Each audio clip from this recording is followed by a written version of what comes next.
if you had to select one 24-hour period as the most important in your life, what would it be? You might pick the day that you were born. Others might pick their wedding day or the day that they got engaged. You might choose the day that your child was born or the day that your first grandchild was born, which, by the way, my mom says is way better than children, right? You endure your children so that you get to reap the benefits of grandchildren. That's what I've heard.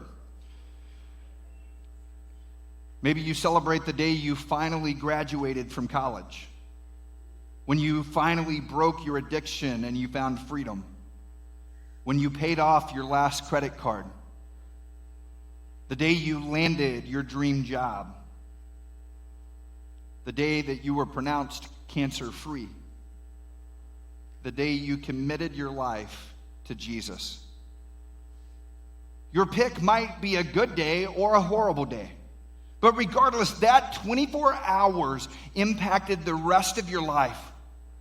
See, when it comes to the most important 24 hours in the life of Jesus, there is no doubt which 24 hours it is. For the next 5 weeks, we're going to look at the most important 24 hours in history. 24 hours that change the world. 24 hours that are the foundation of our faith. 24 hours that contain powerful, life-changing lessons. 24 hours that lead to your salvation.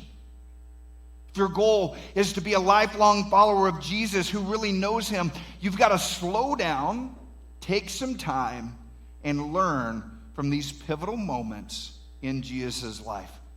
These 24 hours led to the cross, they led to the tomb, and ultimately, they led to his resurrection.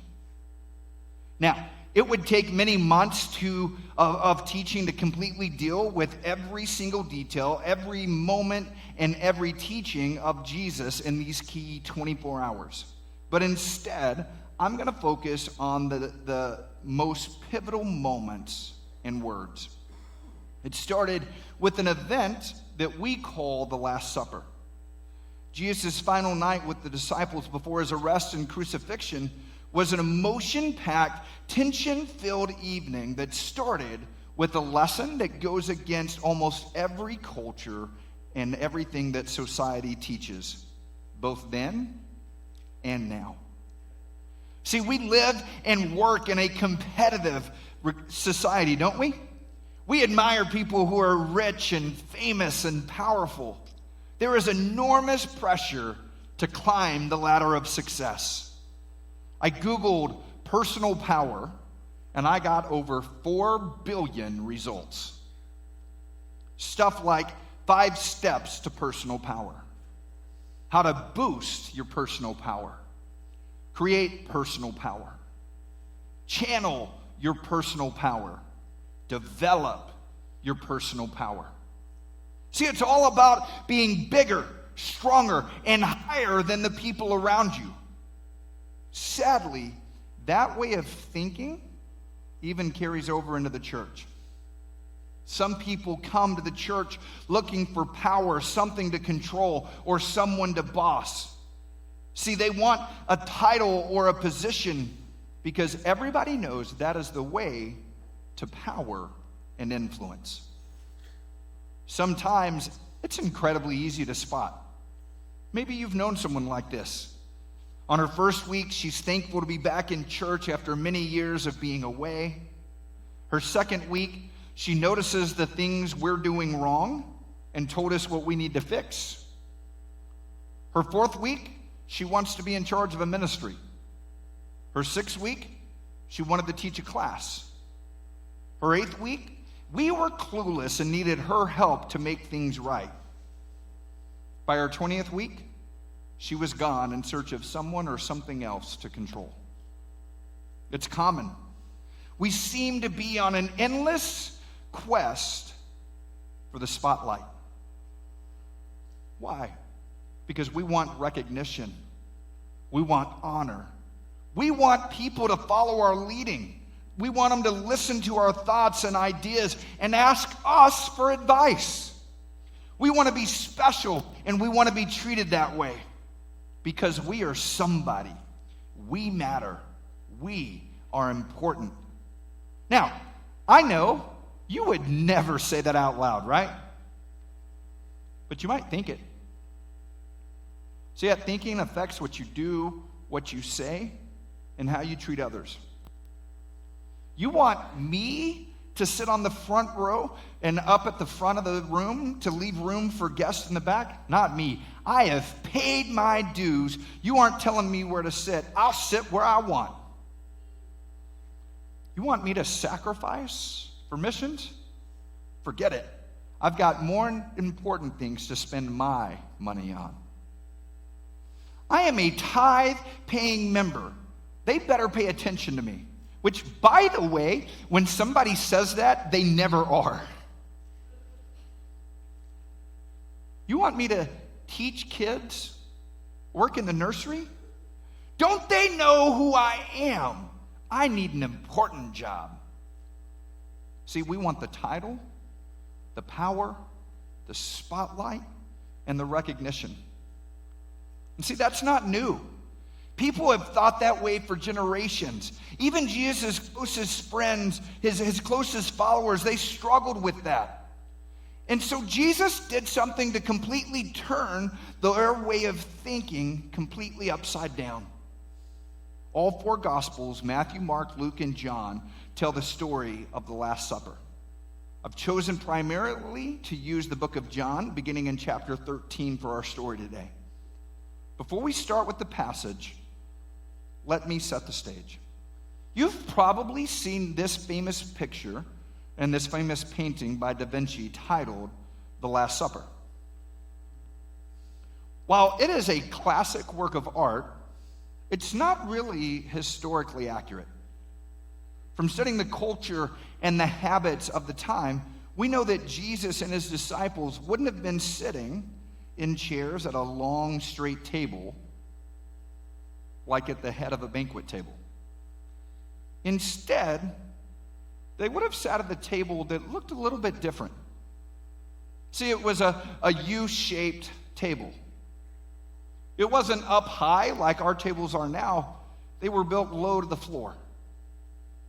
You sat on pillows or cushions and you rested as you ate. It wasn't like a business meeting or a banquet. It was like a family meal, a close, intimate gathering among trusted friends. They were all looking at each other and sharing food and talking as they ate. It was just before the Passover feast. Jesus knew that the time had come for him to leave this world and go to the Father. Having loved his own who were in the world, he now showed them the full extent of his love. The evening meal was being served, and the devil had already prompted Judas Iscariot, son of Simon, to betray Jesus, which, by the way, Jesus knew. He knew that in Judas's heart, and he knew what was coming next. Jesus knew that the Father had put all things under his power, and that he had come from God and was returning to God. See, all things under his power. It was the ultimate strength position. Jesus had all power in heaven and earth. He was over everyone and everything. And you expect someone like that in that kind of power position to make demands, to lead, to rule, and be served. But instead, Jesus did something totally unexpected. He got up from the meal, he took off his outer clothing, and he wrapped a towel around his waist. See, Jesus took off his robe. He wrapped a towel around his waist like a servant. And the disciples were silent. No one knew what he was doing or what was going to come next. After that, he poured water into a basin and began to wash his disciples' feet, drying them with the towel that was wrapped around him. Now, in those days, roads weren't asphalt or concrete. They were dirt, dust, and mud. Men wore sandals. And after walking through town, their feet were dirty and dusty and smelly.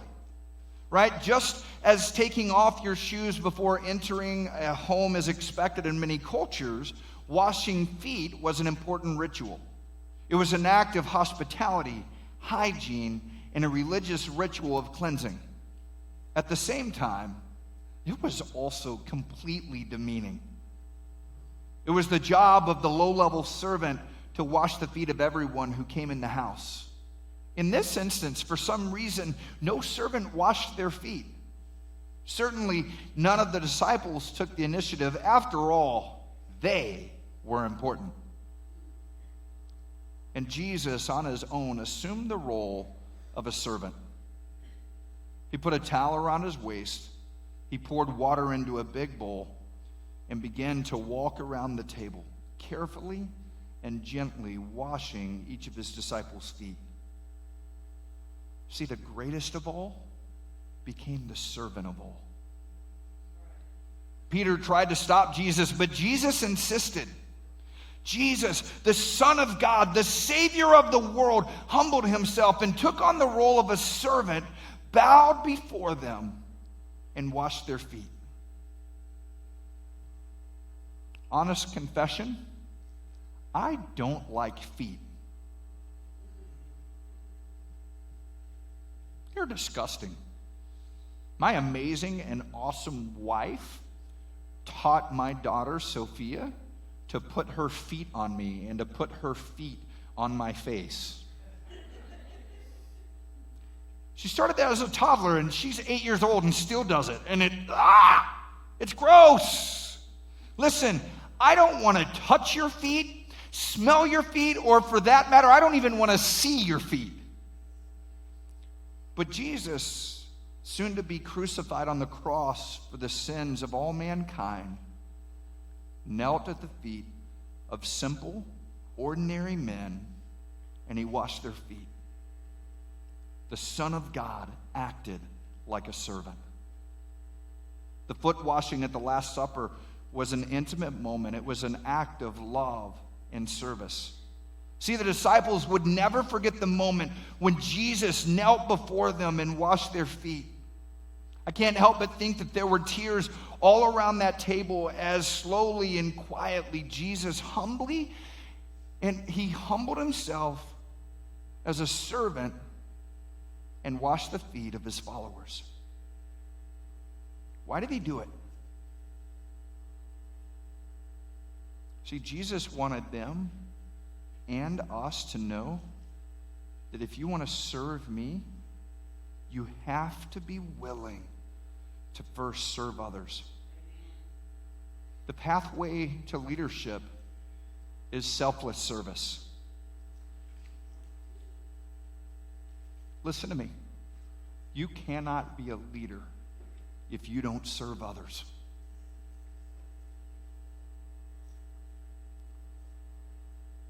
When he had finished washing their feet, he put on his clothes and he returned to his place.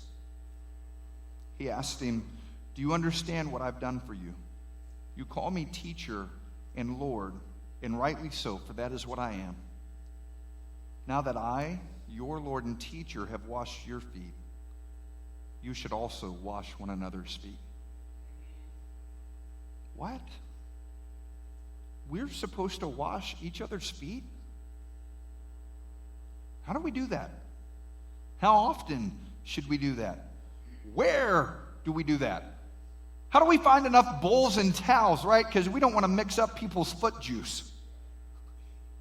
Such a But Jesus explained further. It was an example for them, a demonstration. He said, "I have set you an example that you should do as I have done for you. I tell you the truth, no servant is greater than his master, nor is a messenger greater than the one who sent him. Now that you know these things, you will be blessed if you do them."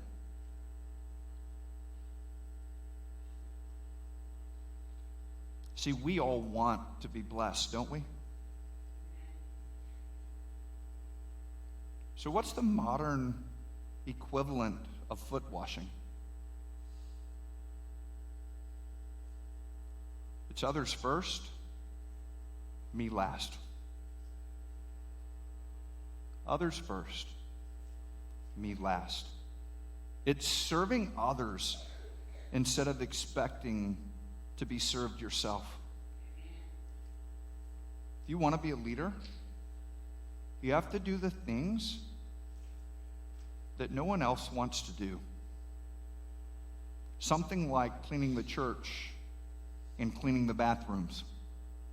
Something you guys may not know is our pastoral team and some of our church members started cleaning the church in January of last year because our finances were tight. Every single Wednesday night, every single person on the team cleans without complaining. You know what's crazy about this team? They are great communicators. They've got some natural leadership abilities. They are smart and driven and focused. And they're the ones that are scrubbing the toilets and cleaning the mess that you leave behind. And we leave a lot of mess. See, our members on that team understand the scriptural priority of humbly serving.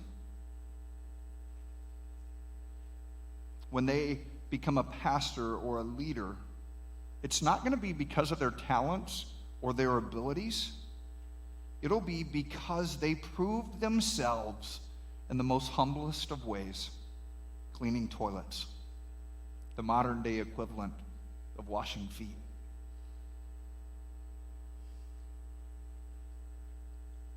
See, it's cleaning toilets and being like Jesus. The path to leadership is selfless service, taking on the attributes of Jesus and washing feet. See, foot washing is being so committed to others that you're willing to make yourself a servant. It's choosing to go last, even though you deserve to go first. It's doing the job or ministry that no one else is willing to do and no one notices, not because you have to, but because you choose to.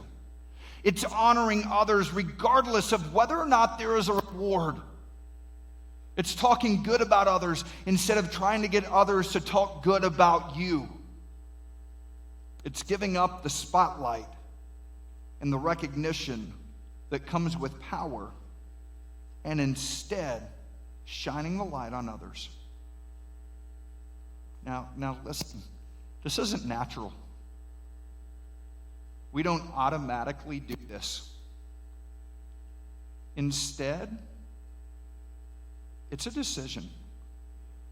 It's a daily lifestyle decision to say, I'm not just going to put others first. I'm going to intentionally put me last. I'm going to follow the command of Jesus and lead by serving. What would a church look like if we all thought others first, me last? And we looked for opportunities to humble ourselves and serve others. I don't know all the answers, but I can think of some. I think the bathrooms would always be spotless. Every time that you went in, someone would be wiping the counter, picking up paper towels. Maybe that is what foot washing means. There wouldn't be trash on the ground because everyone would just bend down and pick it up.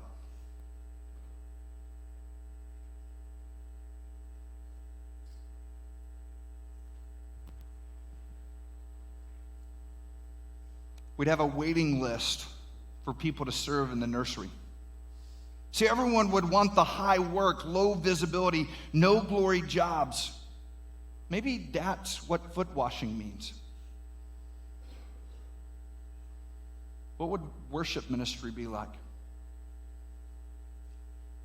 Everybody wanted to be in the background and nobody wanted to be up front. I worry when people show up for the solo, but they're not faithful when they're just the background vocals. See, it sends a message that they want to be a star, not a servant. What would student ministry look like? Can you imagine a group of students who selflessly served and put others first? How would you act if you really decided other people mattered more than yourself and you made your goal serving others? For some of you, this may be the key. You try so hard to prove that you matter, and now it's time to tell other people how much they matter. You look for ways to be important. Instead, make other people important. You've tried to make sure everyone knows how good you are. Change your approach. Look for the good in others. You want everyone to accept you and be your friend. You want to be popular. Instead of that, focus on accepting others and making friends. You've been on an endless search for self-worth and recognition. Maybe it's time for you to give someone else worth and recognition.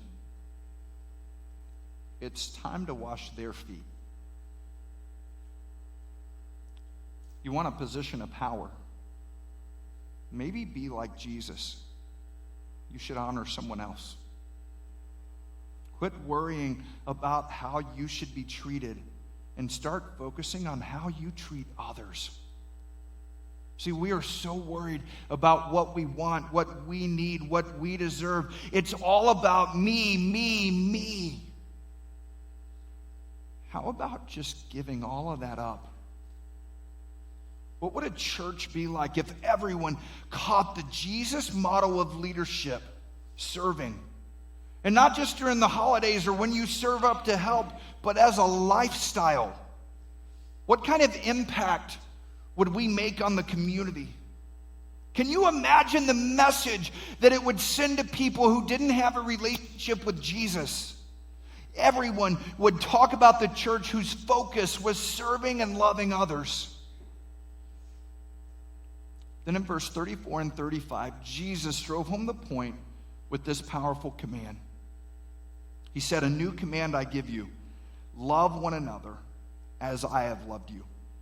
So you must love one another." Notice here that Jesus didn't say, "I've got a request," or "I'd like to suggest a new way to treat each other." It was a command. If you want to be a lifelong follower, you must do this. To which you say, "But Pastor Jason, they haven't been nice to me. They're saying mean things about me." Jesus really couldn't have meant that. Look again. Jesus said, "As I have loved you, you must love one another." How did Jesus love you? He left the glory of heaven and came to earth. He set aside lordship and became a servant. The disciples didn't know it, but Jesus was about to die for them. And he was about to die for us. See, Jesus set the example of humility and sacrifice. He loved people who loved him, and he loved people who were cruel to him. See, that's how we're supposed to love. So would you ask, why does that even matter? Look what Jesus said next. He said, "By this, everyone will know that you're my disciples if you love one another." That's a strong statement. Our love for each other is the evidence that we love Jesus and that we're followers of Jesus. I want to take a moment and explain something, right? This verse and the one we're about to read are why I am so tough on gossip and dysfunctional conflict resolution. There's a lot riding on it. When you don't evidence love for others, when you gossip, when you gripe and complain about other followers of Jesus, you completely invalidate your testimony. people watching are no longer able to recognize you as a disciple of Jesus. Instead, you act just like them. The picture's this. What you say about Pastor Michael when you're at work will either convince people that you follow Jesus or prove that you don't.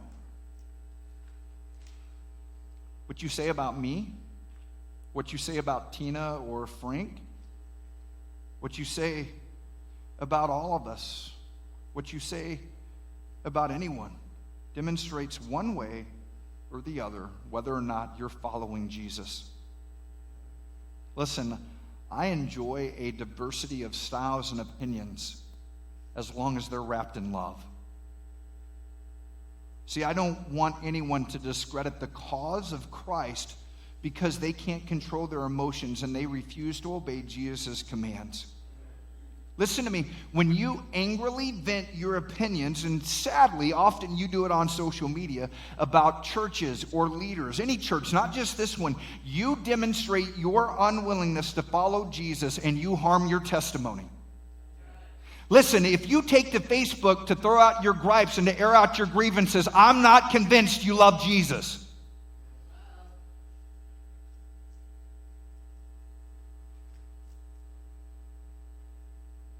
Maybe it's time some of us do a heart check and figure out if we're really serving Jesus. Because I'd venture to guess by some of your social media posts, you don't. To which you say, well, Pastor Jason, I don't believe any of that. Okay. So what you're doing is you're calling Jesus a liar and you're deciding that you know better than God himself.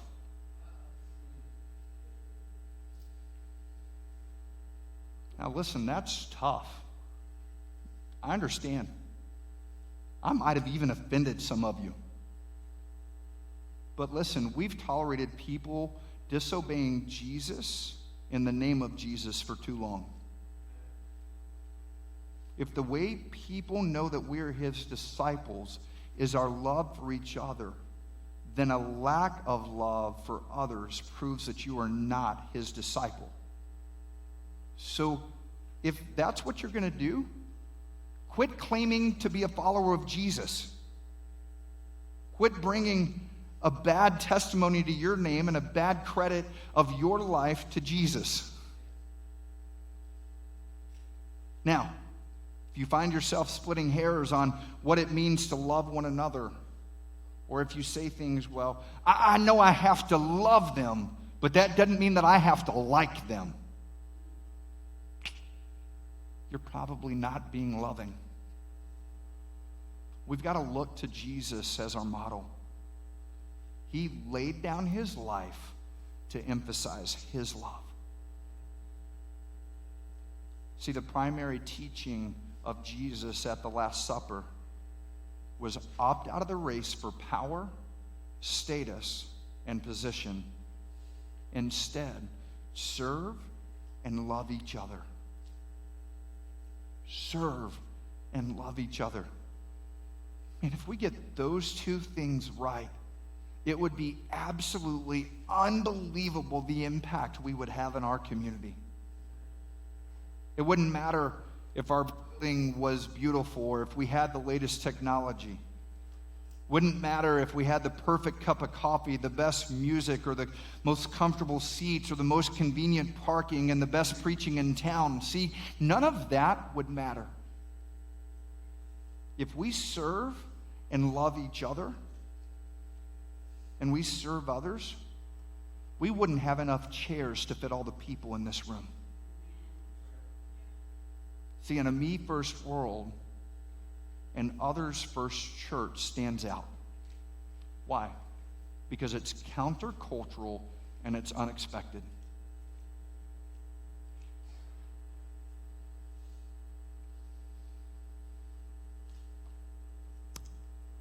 I have struggled with how to end the message.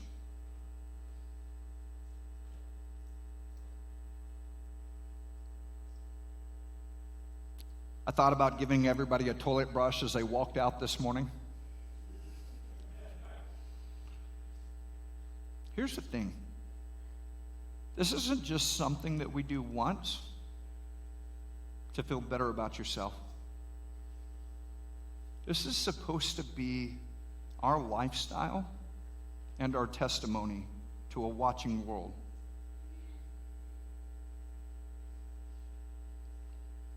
So what I want you to do is I want you to live it out at your school. Live it out at your workplace, in the community, in your home, as well as at church. I want you to serve others here. Look for ways to serve others in every arena of life. Humble yourself and serve. Listen, God will honor that as you follow the example of Jesus. Love each other. Love other followers of Jesus, even if they aren't exactly like you. Love them even if they make you mad and angry. Love them if they offend you. Look past your differences and love you've got. Do. People will recognize you as a follower of Jesus. See, your life will shine. It's really simple. Serve and love. When you do, God will use that in a remarkable way to build his kingdom.